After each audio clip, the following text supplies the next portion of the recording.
Las señales del mercado, la trastienda del poder, los personajes claves del mundo empresarial y, ¿por qué no?, innovación, startups y tiempo libre. Por la 100.1, un espacio para conversar e informarse con Gabriela Arteaga, editora de DF Sud. Esto es DF en Infinita. Son las 6 de la tarde con 34 minutos, ya estamos de regreso en lo que faltaba y le damos inmediato la bienvenida a Gabriela Arteaga. ¿Cómo estás, Gabriela? Muy bien, ¿cómo están ustedes? Muy bien y muy interesados en lo que vamos a estar conversando y la información que tú nos traes, porque sin duda en las elecciones del próximo domingo en Venezuela son uno de los hitos más importantes a nivel regional del último tiempo, ¿no? Y ha generado muchísima expectación, sobre todo cuando todos los números que se manejan a nivel de la oposición indican que Edmundo González, que es el candidato de la oposición unida, en el fondo tendría todas las posibilidades de sacar del gobierno a Nicolás Maduro. El problema es cuál va a ser la posición de ese gobierno.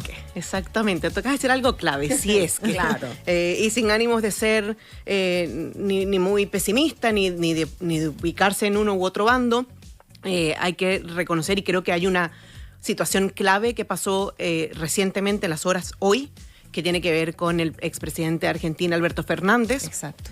Que históricamente vinculado con el presidente Hugo Chávez en su momento, también con el presidente Nicolás Maduro, y ver que había sido invitado como observador al proceso y que por sus declaraciones, sumándose a lo que había dicho también el presidente Lula respecto de la importancia de respetar resultados y que lo saquen, le retiren esa invitación y les digan que se está intrometiendo en las elecciones, creo que marca muchísimo lo que es el ambiente electoral. O sea, han sido declaraciones, perdón, Pau, bien significativas, porque si hay algo que ocurría con los líderes de izquierda latinoamericana, y pasemos la excepción con el presidente Boric, que ha tenido una postura bien clara y que de hecho ha tenido hartos problemas con el régimen de Maduro, ha sido la ambigüedad de algunos líderes respecto a la defensa de la democracia, en el fondo. De eso estamos hablando. Entonces, cuando es Lula quien sale a hacer esta declaración, y cuando es, como tú decías, Alberto Fernández, un hombre de izquierda que tenía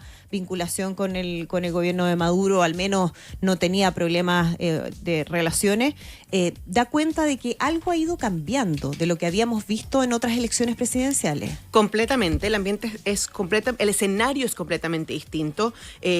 Nicolás Maduro, vamos a pensar además que esta es su segunda reelección.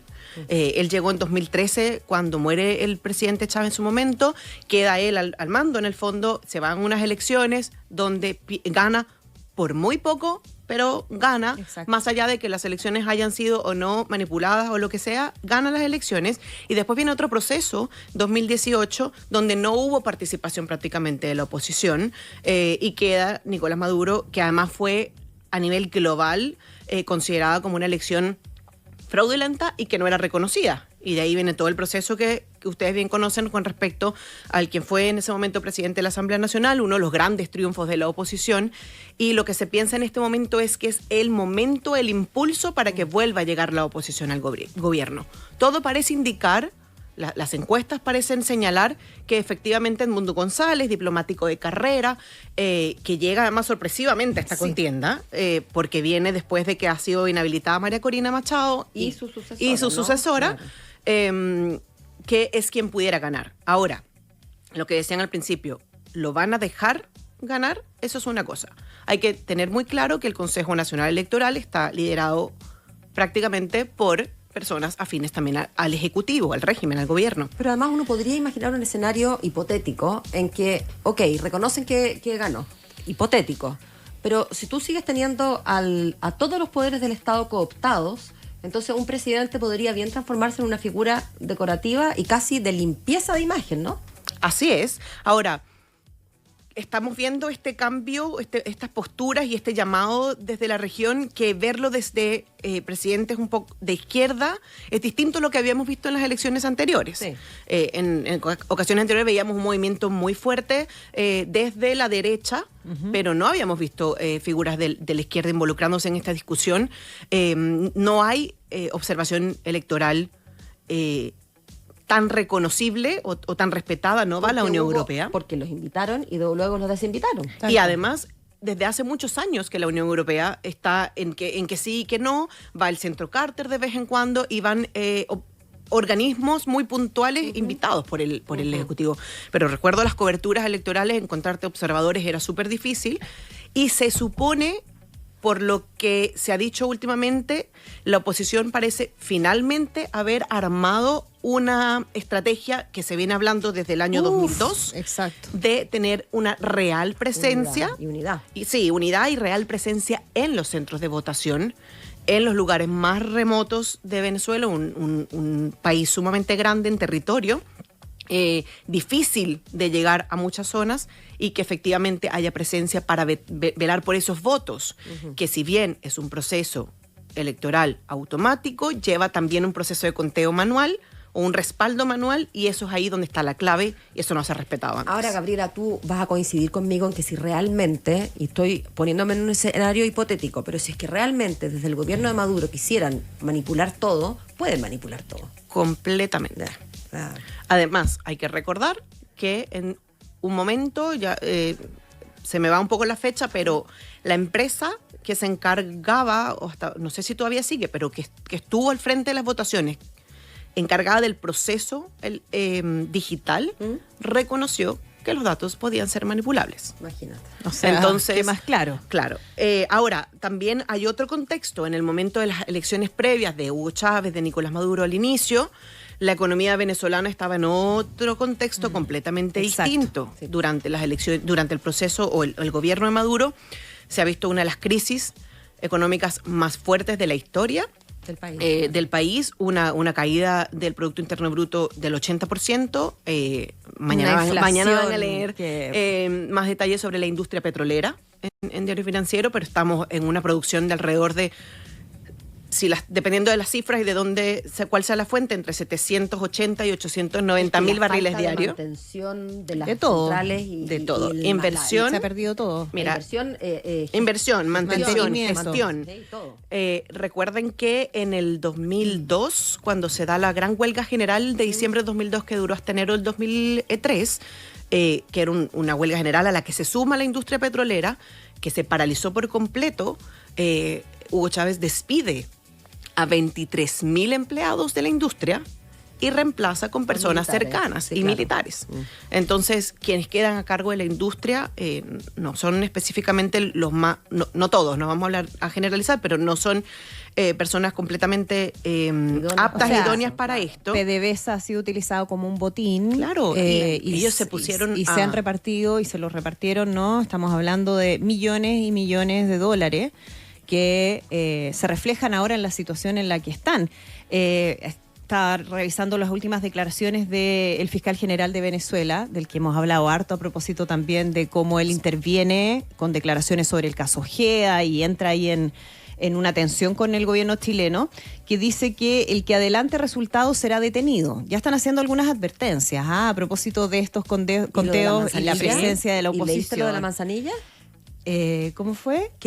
Porque él habló, Hugo Chávez, Nicolás Maduro habló de que si es que él no ganaba la elección iba a haber un baño de sangre. Sí, claro. Y luego le Lo ha dijo, dicho un par de mandó a veces. decirle a la gente que se había puesto nerviosa por escuchar del baño de sangre, que se tome una manzanilla.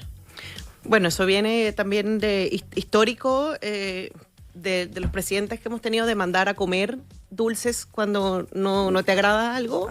Y bueno, y ahora él manda a tomar manzanilla. Sí, Felices los productores de manzanilla. ¿ves? Gabriela, a propósito de la situación económica, tú dabas algunos datos que son objetivos, ¿no? Hay números clarísimos respecto a cuál es la situación, pero es interesante porque en el último tiempo había toda una campaña desde el oficialismo para tratar de mostrar que Venezuela ha tenido un repunte económico impresionante en el último tiempo. ¿Qué hay de real? ¿Hay algo de real en eso? Porque también uno dice, bueno, quizás efectivamente ha habido algún cambio en las condiciones. Sí, hay que completamente, revisarlo. sí lo hay, es real, hay una recuperación tímida, pero hay una recuperación. Venezuela logró ponerle quizás un freno Ahora, hay que ver las causas, pero un freno al tema de hiperinflación. Vamos a recordar que en algún momento estuvimos alrededor de 130.000% de inflación. Ha venido cayendo con fuerza. Entre los datos se dice que pudieran estar incluso alrededor del 60% este año, cosa que es súper baja cuando hablamos de que estábamos en 130.000 por ciento. Pero hay varias cosas que ocurren en esta última parte del gobierno de Maduro. Primero, se levantan una cierta cantidad de sanciones o se flexibilizan por parte de Estados Unidos. Eso, bueno, previo a eso, los que tenían dinero en Venezuela empezaron a invertir internamente porque con las sanciones no podía sacar el dinero. Entonces hubo una reactivación de inversión interna. Muchísimos comercios, restaurantes, centros comerciales que empezaron a construirse y a levantarse, farmacias. Es una locura la cantidad de farmacias que se ven, sobre todo en el estado Zulia, por ejemplo, al norte. Eso empezó a ocurrir. Luego levantan sanciones y empieza también a reactivarse un poco el turismo.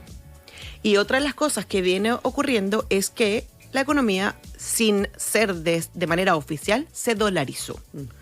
Entonces, con la cantidad, piensen que son 7,7 millones de personas, de venezolanos fuera, mandando dólares y con eso logras mantenerte de cierta forma. Eso reactiva una economía. Ahora, no hay una reactivación real en las industrias claves, de movimiento clave de la economía. La industria petrolera, como les digo, está a niveles de cuando en diciembre del 2002 hubo el paro. O sea, de hace 22 años. Claro. En ese momento cayó de casi 3 millones de barriles diarios a 700, 800 y hoy estamos en la misma cantidad. Entonces, no es a nivel de petróleo, además el precio del petróleo tampoco está en 140 cuando estuvo en la época de Chávez, claro. También las industrias, aquí les tengo datos, de la Confederación Venezolana de Industrial, la Conindustria, el sector manufactura tenía al inicio del gobierno de Maduro 12.500 empresas. 12.500 empresas. Actualmente hay 2.000. Wow.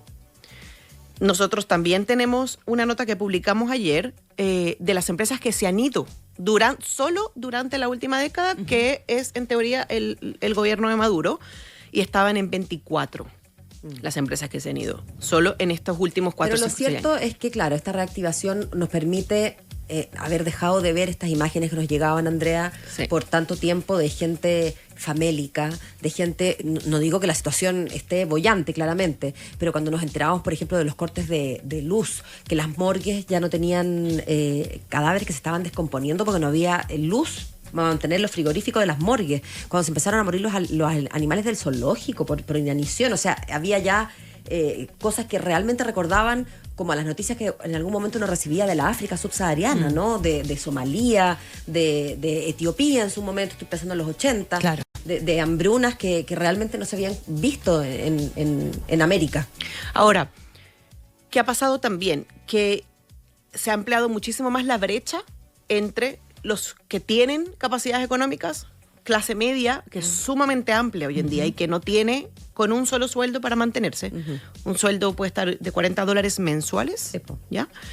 Y está una gran cantidad de la población que sigue estando en pobreza, que por lo general son los que se mantienen a través de subsidios del Estado. Que debiera ser, perdón, Gabriela, el voto más duro del régimen de Maduro, ¿o eso ha cambiado? Eso también? Ha cambiado. Porque en la época de Chávez, ahí estaba la base electoral, ¿no? Sí, claro. Con los programas de vivienda, de salud, de alimentación. PDVSA, que era la estatal petrolera, se puso a producir y a repartir alimentos en su momento. Ellos incluso se quedaron hasta sin la posibilidad de hacer eso. Había un proyecto muy fuerte de salud pública. Todos esos centros de salud quedaron abandonados también.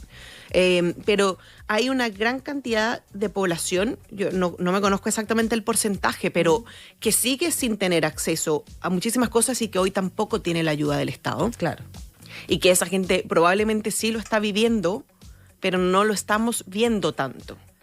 Porque la clase media se amplió demasiado, que tienen que tener 2, 3 y hasta 4 empleos distintos para poder subsistir, además de las remesas que vienen de El afuera. otro día escuchaba también, me acuerdo, un podcast, Gabriela, una profesora que contaba que ella trabaja de día, de tarde y luego los fines de semana en una universidad y hace clases particulares y que es la única manera, con 3 sueldos básicamente, de mantenerse. De más o menos, sí. mantenerse.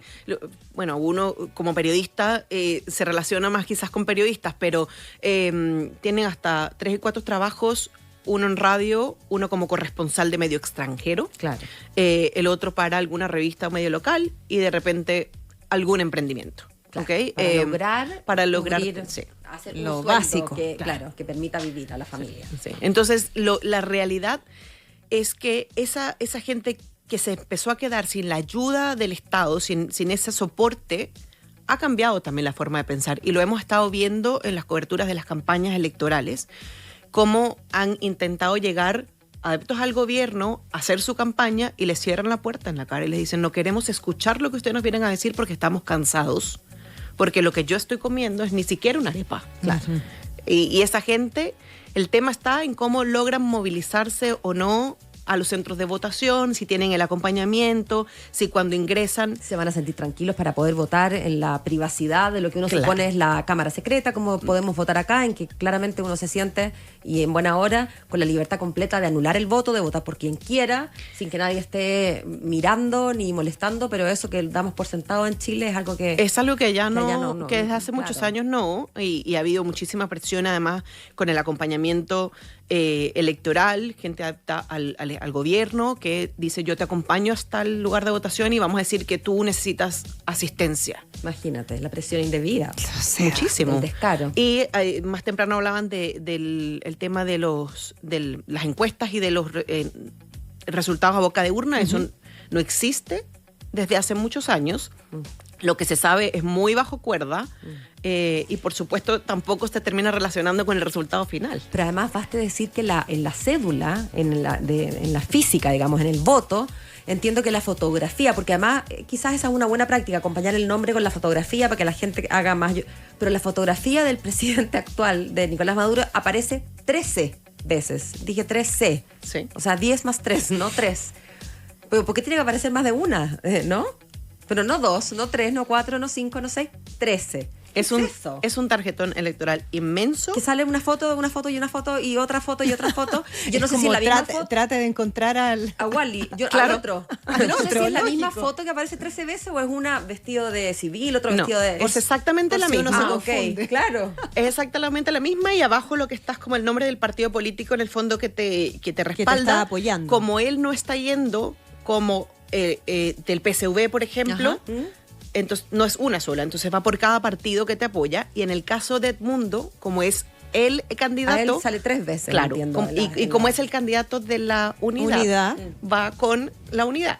Y además hay que sumar los candidatos que que se presentaron legítimamente, pero que se presentaron, que son de adorno, que básicamente. son de adorno y que ocupan espacio y que pueden confundir, porque además todos Lógico. hombres también, tú llega el momento a alguien que Puede no conoce confundir. bien la cara de Sí, Edmundo. pensando además que Edmundo González, como tú decías, era un hombre bastante bajo perfil, ¿no? Que Súper viene de otro desconocido. mundo, Académico, muy desconocido. jubilado. Entonces, perfectamente alguien podría no conocer su rostro y confundirse.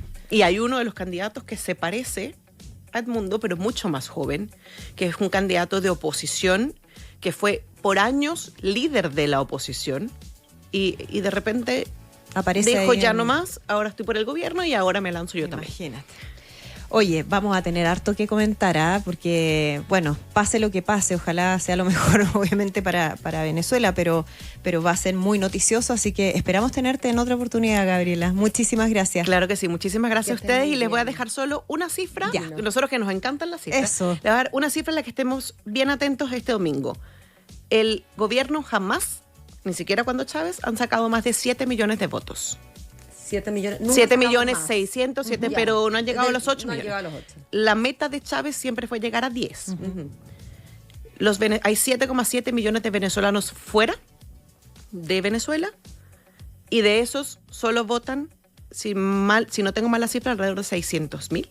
Ah, y te voy a contar más. El otro día leí, no sé si tú tienes información de esto, de cuántos han podido inscribirse acá en Chile. Acá en Chile Sabemos la son cantidad de como venezolanos, 2.000, entiendo. Y eran como ¿no? 1.700 Sí, personas. y son- cerca de 2.000 personas. Y Era las cifras tanto- creo que son como 500.000 O de- venezolanos acá. O sea, solo- imagínate, pero que era tal el nivel de restricciones que les ponían Lógico. en el consulado, no sé qué, que había 1.700 venezolanos, que yo creo que hay 1.700 nacionales de Costa Marfil en Chile, pero venezolanos hay muchos, muchísimos. 530.000, si no me equivoco, una de las últimas cifras, o hasta abril. Sí, era el lo que embajador Gasmuri en algún momento habló hasta casi de 700.000 venezolanos en nuestro país. Bueno, Imagínate. solo 1.200, Van a estar 2.000 votando. que van a estar votando, 7,7 fuera, no más de 7,7 millones de votos del gobierno. Vamos a ver qué pasa el domingo. Gabriela Arteaga, editora de DF Sud, muchísimas gracias por acompañarnos. Gracias, Estés muy Gabriela. bien. A ustedes. Faltan 7 minutos para las 7 de la tarde.